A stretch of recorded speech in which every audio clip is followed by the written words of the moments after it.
Meskipun memiliki 4 hingga 5 kandang, namun belum tentu bisa menghasilkan telur ayam dalam jumlah banyak. Pasalnya dengan mahalnya biaya produksi ayam, jumlah ayam per kandang yang tadinya 2.000 ekor, kini hanya terisi 1.000 ekor saja. Hal inilah yang dialami Ahmad, salah satu peternak ayam lokal di Kabupaten Sorong. Ahmad mengatakan untuk mendatangkan bibit ayam dari luar daerah yang jumlahnya 1.000 ekor, bisa menghabiskan biaya hingga ratusan juta rupiah. Belum lagi ditambah dengan harga pakan ayam yang cukup mahal. Sedangkan untuk mendapatkan hasil telur ayam 80 hingga 90% per hari pada ayam usia 0 sampai 2 tahun. Jika sudah usia 2 tahun ke atas, hasil produksinya menurun mencapai 60%.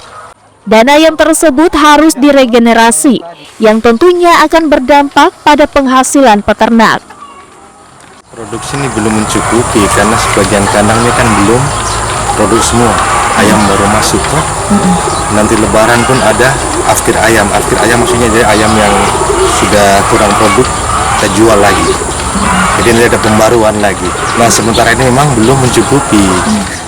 Sekarang saja taruhlah kita ambil 1.000 ekor untuk ukuran 1.000 ekor sampai dia dari 0 sampai dia bertelur, kalau kan umur 5 sampai 6 bulan tuh baru produk tuh. Itu paling kita kisaran tuh modal 130-an juta. Selain itu ada juga berbagai faktor yang menyebabkan hasil produksi minim, yakni faktor cuaca. Di mana jika cuaca panas berlebihan bisa menyebabkan kondisi ayam menurun dan bisa cepat mati. Meskipun ayam-ayam ini rutin mendapatkan vitamin. Dengan kondisi biaya produksi ayam yang mahal, Ahmad mengaku belum menyanggupi untuk kesediaan bahan baku mendukung program makan bergizi gratis di wilayah Kabupaten Sorong, karena hanya sanggup untuk kebutuhan masyarakat sehari-hari.